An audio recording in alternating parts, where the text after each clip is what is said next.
함께 나누실 하나님의 말씀 다니엘서 1장 8절 말씀부터 16절입니다. 다니엘서 1장 8절 말씀부터 16절 말씀까지 제가 한 절 여러분 한 절 교독하도록 하겠습니다. 다니엘은 뜻을 정하여 왕의 음식과 그가 마시는 포도주로 자기를 더럽히지 아니하리라 하고 자기를 더럽히지 아니하도록 환관장에게 구하니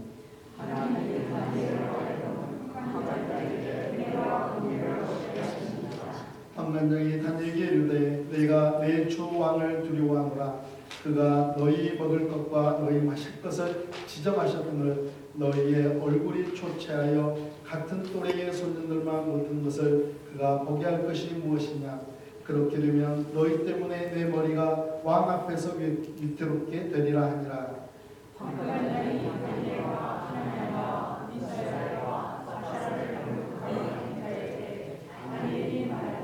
청하오니 당신의 종들을 열흘 동안 시험하여 채식을 주어 먹게 하고 물을 주어 마시게 한 후에 당신이 앞에서 그의 얼굴과 왕의 젖을 먹는 소년들의 얼굴을 비교하여 당신이 종들을 종들에게 하셨사오며.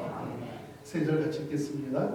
그가 그들의 말을 따라 열흘 동안 시험하더니 열흘 뒤에 그들의 얼굴이 더욱 아름답고 살이 더욱 윤택하여 왕의 음식을 먹는 다른 소년들보다 더 좋아 보인지라. 그리하여 강도받은 자가 그들에게 지정된 음식과 마실 포도주를 제하고 채식을 주니라. 아멘. 우리 한 번 더 기도하겠습니다. 살아계신 하나님 아버지, 우리 시대에는 신앙을 지키기가 참 어려운 시절입니다. 세상이 유혹하는 것도 많고 또한 시험을 당하는 것도 많이 있습니다. 그런 중에서도 저희들이 하나님 앞에서 굳건한 신앙을 지키고 하나님의 자녀로 구원받은 하나님의 백성으로 저희들이 살아가도록 오늘도 뜻을 허락하여 주시기를 간절히 소망합니다. 예수님의 이름으로 기도합니다. 아멘.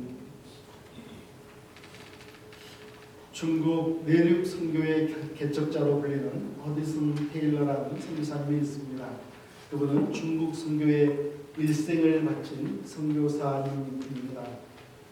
그분은 중국 내지의 선교회를 전설하고 약 51년간 선교사로 헌신하는 동안에 중국 땅에서만 27년을 거주하면서 사역을 하게 됩니다. 그가 노년이 되어서 영국을 방문했을 때에 많은 사람들로부터 이런 질문을 받게 됩니다. 당신은 어떻게 일생을 중국 선교사로 보낼 수 있었습니까? 그러면서도 그렇게 행복하게 사는 비결은 무엇입니까? 라는 질문을 받게 됩니다. 이때 허드슨 테일러는 이렇게 대답을 합니다. 제 헌신과 행복의 비결은 하루를 어떻게 시작하느냐에 달려 있습니다. 연주자는 음악회가 시작되기 전에 악기를 조율합니다. 연주회가 끝난 뒤에 그 악기를 조율한다면 어리석은 사람일 것입니다. 저는 아침에 일어나며 제 마음을 하나님의 뜻에 맞추는 일부터 시작합니다. 그러면 하루가 보람되고 인생이 보람됩니다. 라고 그렇게 고백을 했습니다. 허드슨 테일러는 하루하루를 하나님의 뜻에 맞추는 일로 행복하고 보람된 인생을 살아가면서 그의 선교사 일생을 하나님 앞에 온전히 드릴 수 있었다고 고백한 것입니다. 여러분, 일주일의 시작은 무슨 요일일까요? 일주일의 시작은 무슨 요일일까요? 네, 주일입니다. 주일이에요. 네, 어떤 분들은 월요일이라고 생각하시는 분들이 있는데 그렇지 않습니다. 네, 일주일의 시작은 일요일입니다. 주일입니다. 우리가 일주일의 첫날인 오늘 하나님의 말씀에 우리의 마음을 맞추면서 일주일을 생활한다면요, 정말 우리는 행복한 그러한 일주일간의 시간들을 보낼 수 있을 거라고 생각합니다. 아울러서 1년을 시작하면서 2024년 1년을 시작하면서 하나님의 말씀에 1월 한 달을 고정하고 거기에 초점을 맞추며 살아간다고 한다면 우리는 1년의 시간도 하나님의 뜻을 이루어드리며 살아갈 수 있을 거라고 생각을 합니다. 오늘 말씀은 다니엘과 세 친구의 이야기입니다. 바벨론의 느부갓네살 왕이 이스라엘을 침공하여 예루살렘을 점령을 하게 됩니다. 그리고 하나님의 성전에 있던 그릇들, 성전 기구들, 금으로 만들어진 그 모든 귀한 것들을 빼앗아서 그 고국으로 돌아가게 됩니다. 아울러서 왕족과 귀족들을 함께 붙잡아서 데려가게 됩니다. 이 왕족과 귀족들을 붙잡아간 이 기간은 포로기 1기입니다. 1차 포로기입니다. 그 포로들 가운데 다니엘과 세 친구 하나냐와 미사엘과 그리고 아사랴라는 이 세 친구도 함께 포함이 되어 있었습니다. 이 세 친구들에게, 이 다니엘과 세 친구들에게 바벨론 왕 느부갓네살은 세 가지 명령을 내리고 있습니다. 먼저는 이름을 히브리식에서 바벨론식으로 바꾸라라는 것이에요. 이름을 바꾼다는 것, 여러분 거기에는 어떤 의미가 있을까요? 우리나라도 과거에 일제시대 때에 이름을 바꾼 적이 있었죠. 여러분 그 이름을 바꾼다라는 것은 어떤 의미가 있을까요?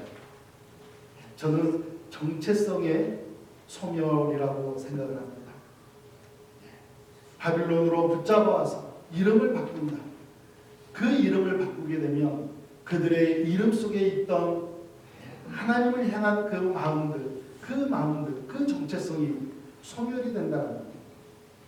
다니엘은요, 이름의 뜻이 하나님은 나의 재판장이다라는 의미였습니다. 그런데 다니엘의 이름을 뭘로 바꿔요? 벨드사살이라고 바꾸게 됩니다. 그런데 이 벨드사살에서요, 이 벨이라는 단어는요, 바벨론 신 가운데 가장 높은 신, 가장 최상의 신이 벨입니다. 바벨론은 다신국이었는데 신을 많이 믿었어요. 그런데 그 신들 가운데서도 최고의 신 벨이 그의 생명을 보호할 것이다 라는 이름으로 바꾸어 버렸습니다. 하나냐라는 사람은요, 여호와는 은혜로우시다 라는 아름다운 이름을 가지고 있었습니다. 그런데 하나냐의 이름은 사드락으로 바꿔버려요. 나는 하나님을 두려워한다, 그런 이름으로 바꿔버립니다. 또 미사엘이라는 친구는 누가 하나님과 같으랴, 하나님의 위대하심을 찬양하는 복된 이름입니다. 그런데 그 미사엘이라는 이름을 메삭으로 바꿉니다. 누가 달의 신과 같으랴라는 그런 이름으로 바꾸고, 아사랴는 여호와께서 도우신다라는 뜻입니다. 하나님께서 도우신다. 그의 일생을 하나님께서 도우시기를 간절히 소망하면서 아버지가 이름을 지어주셨을 텐데 그는 아벳느고라는 이름으로 바꾸게 됩니다. 이 느고라는 단어는요, 이 바벨론에서는 느보 또는 느고 그렇게 이름을 불렀던 신의 이름입니다. 벨에 이어서 두 번째 신의 이름인데 이 두 번째 신의 이름을 통해서 느고의 신하다, 우상의 신하다라고 그렇게 이름을 바꿔버린 것입니다. 히브리인으로서 가졌던 자부심을 가지고 아름다웠던 그 이름들을 버리게 만들고 바벨론식 이름으로 바꾸면서 하나님의 백성으로 가졌던 그 정체성을 소멸시키려고 이 바벨론의 느부갓네살 왕은 그렇게 이름을 바꿔버립니다. 그런데요, 이 다니엘은요, 그리고 그 세 친구들은 느부갓네살 왕의 명령에 자신의 이름을 바꾸는 일에 순종을 하게 됩니다. 어쩔 수 없는 양보를 하게 됩니다. 그러나 그들의 삶은요, 정체성만큼은 바뀌지 않습니다. 그들은 비록 이름은 바뀌었을런정 정작 자신의 정체성은 잃어버리지 않고 살아가게 됩니다. 그것을 어떻게 할 수 있냐면요, 다니엘서 8장에 가서 보면은 나 다니엘은 처음에 나타난 환상부. 다니엘은 여전히 자신의 이름을 다니엘로 부르고 있어요. 벨드사살이라는 이름을 사용하지 않고 나 다니엘이라고 그렇게 이야기합니다. 8장 15절에 가서도 나 다니엘이 이 환상을 보고 그 뜻을 알고자 할 때에 그는 반복해서 자신의 이름을 이야기합니다. 또 왕이 바뀐 다리오 왕이 새롭게 세워졌을 때에도 다니엘서 9장 2절에 가서는 곧 그 통치 원년에 나 다니엘이 책을 통해 여전히 그는 자신의 이름을 붙들고 있었어요. 바벨론 사람들이야 자신을 향해서 벨드사살이라고 이름을 불렀을지언정 정작 자신은 나 다니엘 하면서 나는 하나님의 백성이라는 그 정체성을 놓치지 않고 살아갔다는 것입니다. 두 번째는 언어와 학문을 바벨론의 것으로 사용하고 배우라는 명령이 주어졌습니다. 느부갓네살 왕이 내린 두 번째 명령은 교육이에요. 교육. 포로로 붙잡혀온 사람들, 그 사람들은 교육받기에 적합한 사람들이었을까요? 4절 말씀을 보면 4절 말씀 가운데 곧 흠이 없고 용모가 아름다우며 모든 지혜를 통찰하며 지식에 통달하며 학문에 익숙하여 왕궁에 살만한 소년을 데려오게 하였고, 그리고 나서 그 뒤에 이어지는 것이요 그들에게 갈대 사람의 학문과 언어를 가르치게 하였고 라고 말씀하고 있습니다. 포로로 붙잡혀온 다니엘과 세 친구들, 그리고 함께 붙잡혀온 그 사람들, 그 소년들은요 이미 훌륭한 학자와 같은 그런 사람들이었다라고 성경은 가르쳐주고 있습니다.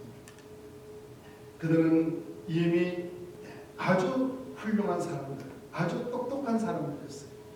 그 사람들에게 자신들의 언어, 바벨론의 언어와 바벨론의 학문을 더 배우게 했다라는 거예요. 그렇게 해서 누구를 위해서 일하게 만든다라는 거예요? 바벨론을 위해서. 바벨론을 위해서 일하라. 나 느부갓네살 왕을 위해서 일하라. 우리 바벨론의 국민들을 위해서 일하라. 그렇게 만들었다는 거예요.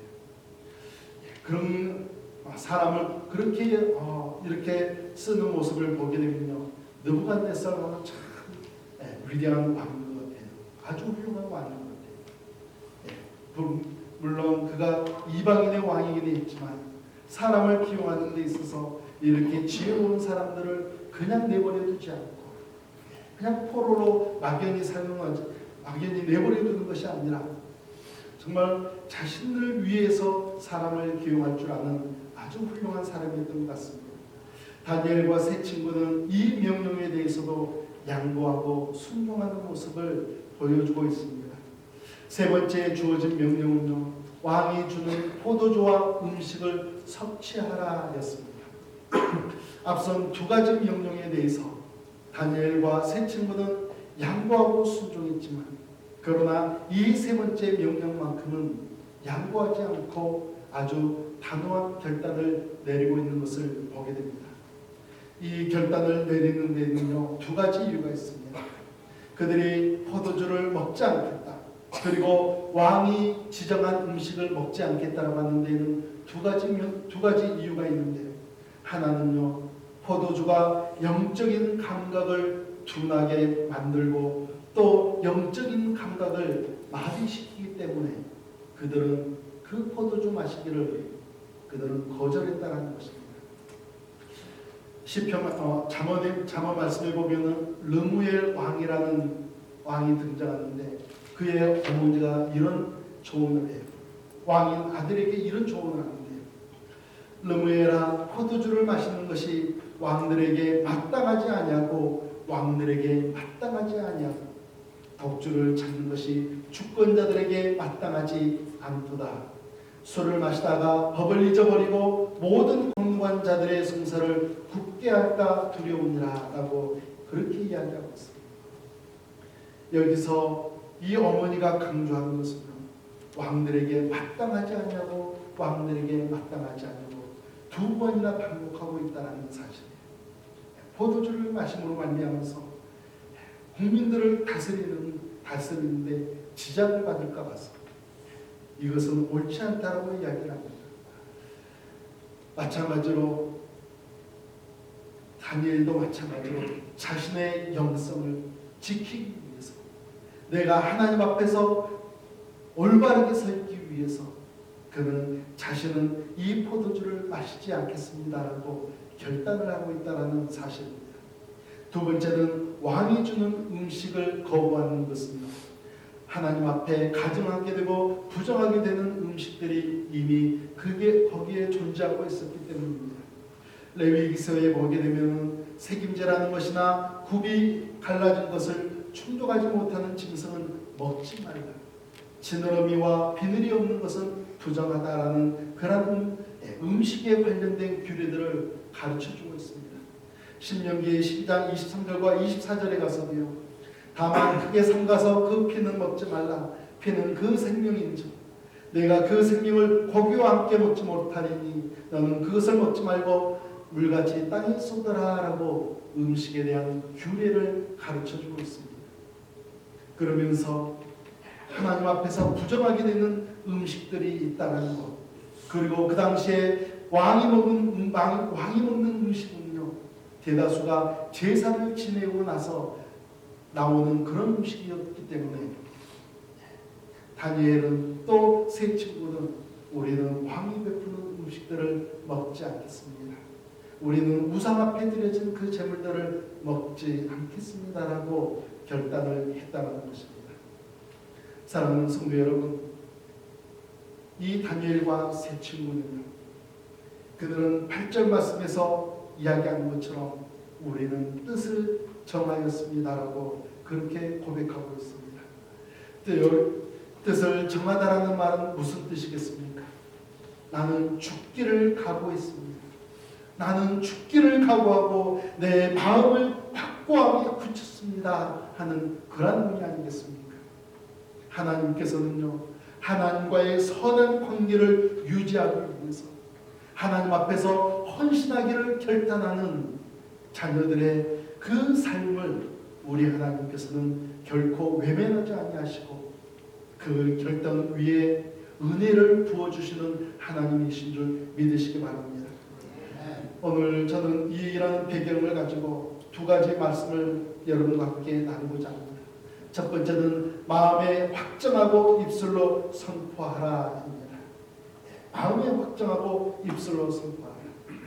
사람은 누구나 뜻을 정하고 살아갑니다. 간혹 이런 분들이 계세요. 나는 뚜렷한 목표 없이 살아갑니다. 그런데 이분에게는 뜻이 있는 걸까요? 없는 걸까요? 이분은 뜻이 없는 뜻이 있는 분이에요. 뜻이 없는 뜻이 있는 분이에요. 그러나 우리 그리스도인들은 분명한 뜻을 쫓아 사는 사람입니다. 사람에 따라서, 누구냐에 따라서 좀 더 소극적이냐 아니면 좀 더 적극적이냐, 이 정도의 차이가 있겠지만 우리 모든 그리스도인들은 하나님의 뜻을 쫓아 사는 사람들입니다. 여기서 뜻에 해당하는 히브리어 단어는요, 리뽀라는 단어인데요, 그의 마음이라는 의미입니다. 그의 마음. 다시 말하면 마음을 어디에 두고 살아갈 것인가, 중요한 문제를 다니엘과 세 친구가 정했다는 것입니다. 우리 인간의 마음은요, 감정과 의지를 주관할 뿐만 아니라 삶의 태도와 행동까지도 결정하는 인격의 자리이기도 합니다. 그래서 우리의 마음을 정해놓은 것이 참 중요하죠. 세상 사람들은 어디에 마음을 두고 살아가요? 자신의 마음속에 돈과 권력과 또한 명예와 세상의 것들로 채워서 살아가요. 그러나 그리스도인들은 자신의 마음속에 하나님을 모시고 십자가에 달려 돌아가신 예수 그리스도를 모시고 살아가는 사람들입니다. 그래서 하나님을 모신 사람들은 하나님을 모신 하나님과 함께 걸어가는 그런 마음을 가지고 살아가는 사람입니다. 십자가에 달려 돌아가신 예수님을 모시고 살아가는 사람들은 그의 마음속에 예수님이 계시기 때문에 내가 십자가에 못 박히는 것처럼 그런 인생을 살아가야 한다는 거예요. 그래서 우리는요, 우리의 마음을 잘 다스려야 합니다. 만약 여러분 가운데, 우리 가운데, 우리의 마음속에 어떤 분이 자신의 마음속에 손님 의식을 가지고 교회에 출석을 하신다고 한다면 그분은 언제나 손님 의식으로 신앙생활을 할 수밖에 없을 것입니다.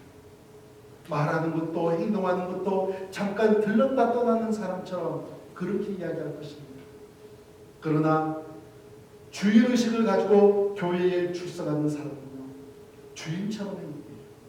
주인처럼 행동해요. 여기저기 둘러보면서 부족한 것은 없는지, 더러운 것은 없는지, 부족한 것은 채워넣고 더러운 것은 깨끗하게 하면서 작지만 내가 무엇으로 섬겨야 할지 그 섬김의 자리를 찾는 분이 올바른 주인의식을 가진 그리스도인이라고 이야기할 수 있습니다. 여러분, 교회의 주인은 누구예요? 교회의 주인은 누구예요? 대답하기 싫으신 것 같아요. 교회의 주인은 누구예요? 하나님이세요. 하나님이세요. 예수님이세요. 교회의 주인은 목사도 아니고 집사도 아닙니다. 성도도 아닙니다. 그러나 모든 그리스도인들이, 모든 성도들이 가져야 할 마음 자세는 주인의식이에요. 내가 주인은 아니지만 나는 주인처럼 행동합니다. 나는 주인처럼 생각하고 나는 주인처럼 섬기며 살아가야겠다. 우리 옆에 계신 분들에게 인사하겠습니다. 주인의식을 가지고 살아갑시다. 같이 인사하겠습니다. 주인의식을 가지고 살아갑시다.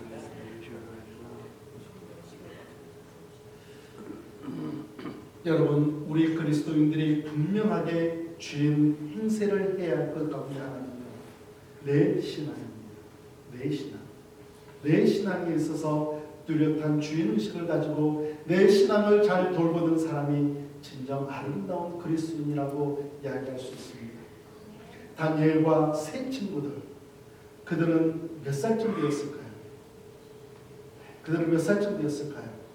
자, 1번 50대, 2번 40대, 3번 30대, 4번 20대, 1번 10대. 자, 5번 손 들어보겠습니다. 5번 50대. 5번이 20대였나요? 죄송합니다. 1번 50대, 40대, 30대, 20대. 예, 20대, 10대 좀, 20대, 30대 좀 몇 분 계시고, 나는 10대인 것 같다. 10대인 것 같다. 네. 학자들은 17살 안팎이었을 것이다 라고 생각을 합니다. 비록 포로로 붙잡혀 오기도 했지만은 그들의 이 어린 아이들의 삶은 비록 포로로 붙잡혀 오기는 했지만요, 부족한 것이 없었어요. 이때 바벨론에서 어떤 사람들을 붙잡아 왔다고요? 왕족들과 귀족들을 붙잡아 왔어요. 그렇기 때문에 그들을 어느 정도 대우하고 있었어요. 그럼에도 불구하고 이 17세 안팎의 이 젊은 나이에 정말 지내기도 부유하고 편안하기 때문에 마음을 얼마든지 놓을 수 있는 그런 상황이었음에도 불구하고 그들은 하나님 앞에서 이렇게 고백을 합니다. 8절 말씀을 우리 함께 읽어보겠습니다. 다니엘은 뜻을 정하여 왕의 음식과 그가 마시는 포도주로 자기를 더럽히지 아니하리라 하고 자기를 더럽히지 아니하도록 환관장에게 구하니, 그들은 어린 나이였음에도 불구하고 하고 내 신앙을 지키기 위해서 나는 타협하지 않겠습니다. 굴복하지 않겠습니다. 나는 내 신앙을 확고하게 지키겠습니다라고 그들은 뜻을 정했다라고 이야기합니다. 비록 자신의 뜻 때문에 죽을 수도 있었지만 나는 확고한 마음을 정했으니 환관장을 찾아가서 나는 공개적으로 이렇게 구하오니 나를 내 소원을 들어주십시오라고 그렇게 이야기를 했다는 것입니다. 여러분, 우리 그리스도인은요, 마음으로 다짐하는 바들이 참 많아요. 마음으로 다짐하는 바들이 참 많아요. 믿지 않는 사람들보다 더 많이 결단하고요. 그러나 믿지 않는 사람들보다 더 많이 포기하며 살아가는 사람들이, 더 많이 이렇게 놓치고 살아가는 사람들이 우리 그리스도인들이 훨씬 많은 것입니다. 우리 그리스도인들은요, 마음으로 다짐하는 바가 있으며 입술로 고백하는 것이 중요합니다. 왜냐하면 무엇을 아느냐와 또 그 아는 것을 실천하며 사느냐에는 분명한 차이가 있기 때문에 그렇습니다. 아무리 좋은 것을 알고 있고 옳은 것을 알고 있다고 할지라도 의지가 꺾이게 되고 마음이 약해지게 되면 그 결단했던 것을 실천하지 못하거나 오히려 잘못된 행동으로 나아갈 수 있기 때문에 그렇습니다. 따라서 뜻을 정한 일을 실천하며 살기 위해서는요, 우리가 고백하는 것이 중요해요.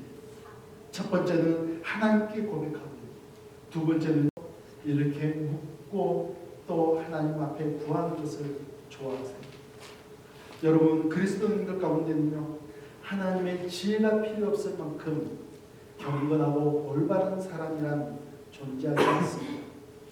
뛰어난 은사를 가지고 있고 훌륭한 영적인 지각력을 가진 성도로 갈지라도 하나님의 지혜가 필요하지 않은 사람은 없습니다. 자비로우신 하나님께서는요, 자녀들이 하나님께 지혜의 부족함을 기도하게 되면 기꺼이 채워주시고 또한 꾸짖지 아니하시는 하나님이세요. 지혜의 부족함을 느끼고 그것을 구하는 자녀들에게는요, 결코 멸시하거나 책망하지 아니하시고 조건 없이 베풀어 주신다라고 우리 하나님께서 말씀하고 있습니다. 약속하고 있습니다. 제가 아는 한 집사님은요, 그분은 코로나로 돌아가셨는데 이분은요, 전라도 서울에서 태어나셨어요. 서울에서 태어나셔가지고 나중에 이제 서울로 이렇게 오셨다가 미국으로 오셨는데 이분이 농사를 지어보실 일이 없어요.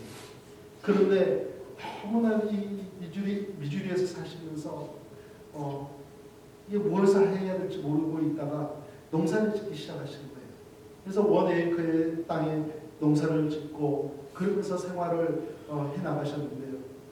그래서 어느 날 제가 물어봤어요. 집사님, 어쩜 이렇게 농사를 잘 지으세요? 그랬더니 저는 경험도 없고요, 농사에 대해서 아는 것도 없어요. 그런데 농사를 지을 때마다 하나님께 지혜를 달라고 그렇게 기도해요. 그러면 하나님께서 이렇게 해봐라고 말씀을 해주신다는 거예요. 그러고 났는데요, 그 원 에이크 땅에 농사를 참 잘 지으시면서 생활하시는 모습을 봤었습니다. 여러분,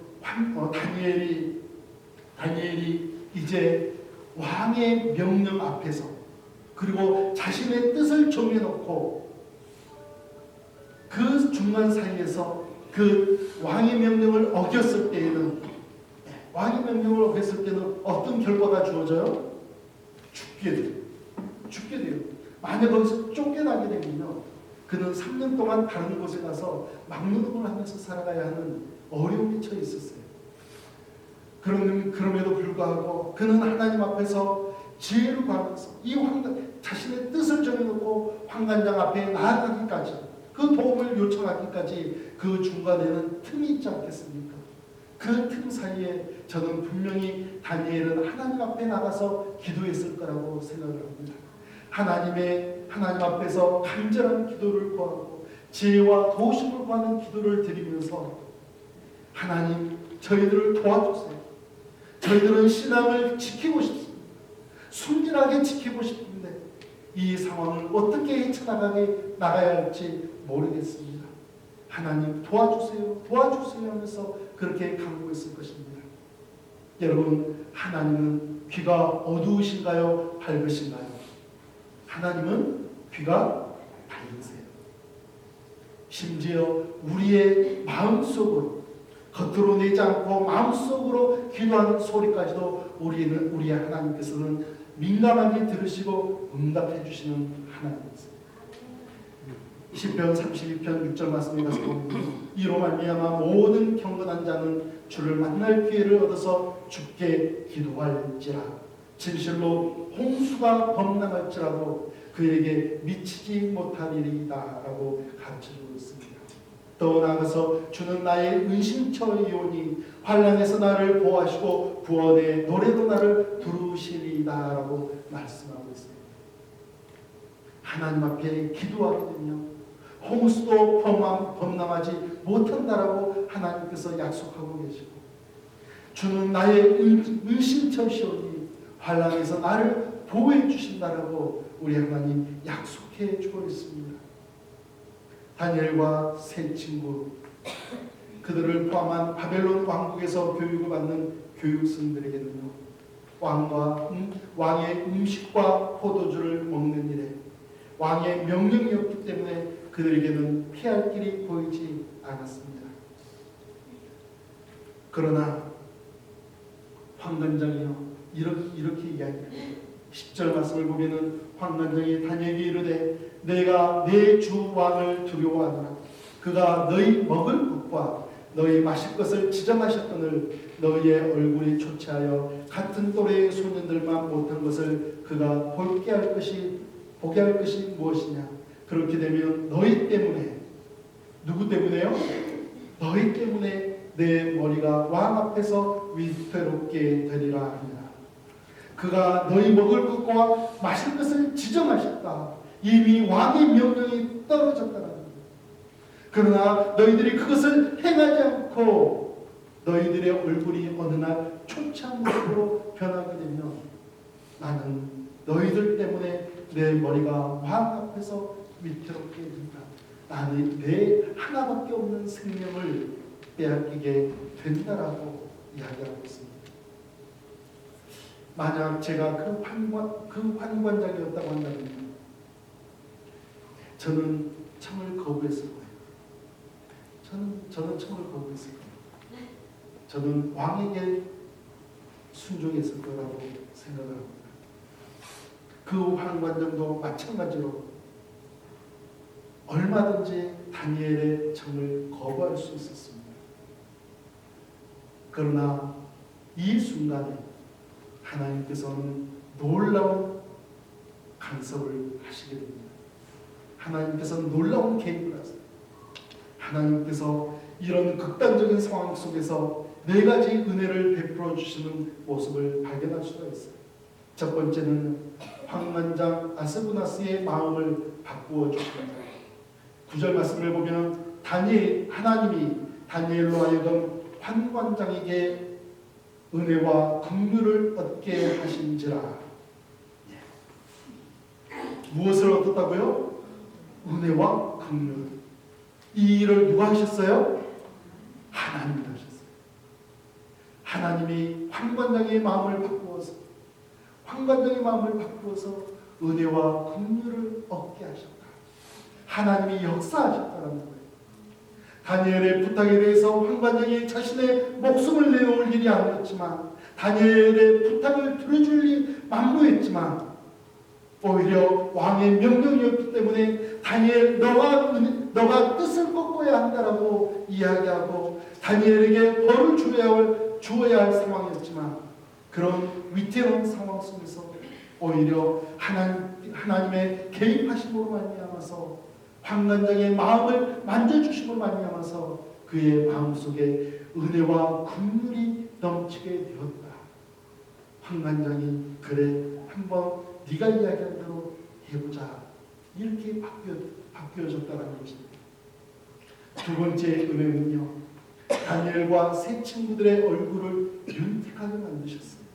15절 말씀을 보면 열흘 후에 그들의 얼굴이 더욱 아름답고 살이 더욱 윤택하여 왕의 음식을 먹는 다른 소년들보다 더 좋아 보이는지라. 열흘 동안 시험을 했습니다.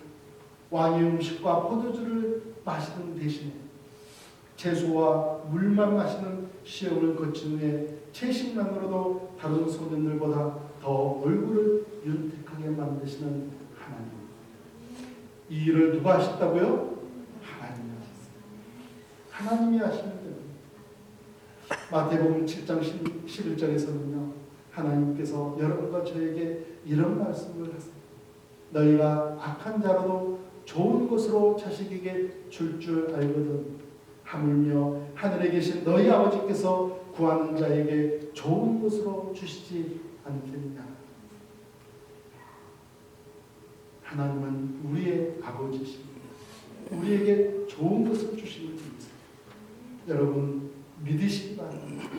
그리고 하나님 앞에 간구하시기를 주님의 이름으로 축복합니다. 세 번째는요, 학문과 지혜를 주셨어요. 학문과 지혜. 17절 말씀입니다. 하나님이 이 네 소년에게 딱 지정했어요. 다니엘과 세 친구, 이 네 소년에게 학문을 주시고 모든 서적을 깨닫게 하시고 지혜를 주셨으니 다니엘은 또 모든 환상과 꿈을 깨달아 알더라. 이 네 소년에게 학문도 주시고 책을 보면 쉽게 이해할 수 있는 능력도 주셨어요. 그렇게 지혜를 주셨는데 다니엘에게는 환상과 꿈까지도 해석할 수 있는 능력을 주셨다. 하나님의 능력을 부어주셨습니다. 신앙의 순결함을 지키기 위해서 나는 뜻을 정했습니다라고 고백했던 이 네 명의 소년들에게 하나님께서는요, 그들의 마음을 기특하게 여기셨어요. 그리고 일방적으로 은혜를 베풀어 주셔서 학문을 주시고 지혜를 베풀어 주시는 하나님을 우리는 엿볼 수가 있습니다. 여러분께서도 하나님 앞에서 굳은 뜻을 정하시기를 바랍니다. 내가 신앙을 지키기를 소원합니다. 하나님께서 기뻐하시는 신앙인으로 서기를 소원합니다. 그렇게 뜻을 정하시게 됩니다. 하나님께서 여러분의 삶을 책임지세요. 여러분의 발걸음을 인도하신다는 사실입니다. 마지막으로 남들보다 뛰어나게 하실 은혜가 주어졌습니다. 20절 말씀입니다. 왕이 그들에게 모든 일을 묻는 중에 그 지혜와 총명이 온 나라 박수와 술객보다 10배나 나은 줄을 아니라. 몇 배나 나은 줄을 알았다고요? 10배나 나은 줄을 알았다. 패망해버린, 점령당한 그 이스라엘 땅에서 데려온 이 네 명의 소년들, 이 네 명의 소년들이 바벨론 땅에 살고 있던 모든 지혜자라고 이야기하는 그 사람들보다 10배나 더 뛰어났다라고 오늘 성경은 가르쳐주고 있습니다. 남들보다 더 뛰어나도록 세워주신 것 또한 하나님의 전적인 은혜인 것이죠. 사랑하는 성도 여러분, 하나님 앞에 구하며 살아가시기를 주님의 이름으로 축복합니다. 마태복음 7장 8절에서는 구하는 이마다 받을 것이요 찾는 이는 찾아낼 것이요 두드리는 이에게는 열릴 것이다 라고 말씀하고 있습니다. 다니엘을 도우시고 은혜 베풀어 주신 하나님, 지금도 살아계셔서 우리가 하나님 앞에 간구할 때에 우리의 그 음성에 귀를 기울여 주시고 우리에게 지혜를 베풀어 주시는 하나님이신 줄 믿으시기 바랍니다. 마태복음 6장 33절에서는 그런즉 너희는 먼저 그의 나라와 그의 의를 구하라. 그러면 이 모든 것을 너희에게 더하시리라라고 말씀하고 있습니다. 하나님과 더욱더 깊은 사랑의 관계를 유지하기 위해서 하나님께서 기뻐하시는 일을 힘쓰는 성도들에게는 하나님께서 모든 것을 채워주시는 놀라운 은혜가 있을 것이다 라고 약속하고 계십니다. 그 약속을 굳게 믿으시기 바랍니다. 사랑하는 성도 여러분, 여러분에게는 어떤 뜻이 있습니까? 그저 손님 의식으로 한 주 왔다가 한 주 돌아가는 것으로 만족하며 살아가겠습니까? 아니면은 다니엘과 세 친구들처럼 분명한 뜻을 가지고 여러분의 삶을 살아가며 하나님 앞에서 신앙생활을 하시겠습니까?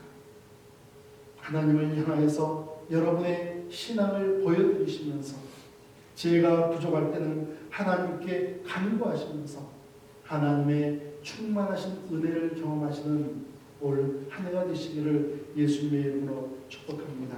우리 함께 기도하겠습니다. 살아계신 하나님 아버지 은혜를 감사를 드립니다. 저희들의 삶을 뒤돌아보며 손님 의식처럼 살아갈 때도 많았고 뜻이 없는 뜻을 가지고 살아갈 때도 얼마나 많이 있었는지. 그러나 오늘 다니엘과 세 친구의 결단을 통해서 오늘 저희들에게 뜻을 정하여서 하나님 앞에 우리의 신앙을, 우리의 믿음을 보여드리며 살아가라고 가르쳐 주시는 이 말씀을 우리의 가슴 깊이 새기며 나가기를 간절히 소망합니다. 그리하여서 저희 교회를 섬기는 일에 있어서도 주인의식을 가지고 섬기고 또한 성도들을 섬길 때에도 주인의식을 가지고 섬기며 예수 그리스도의 복음을 전파하는 일에도 주인의식으로 참된 예수 그리스도의 제자로 예수 그리스도의 복음을 증거하며 살아가는 믿음의 자녀들로 저희들을 세워 주시옵소서. 예수 그리스도의 이름으로 기도드리옵나이다. 아멘.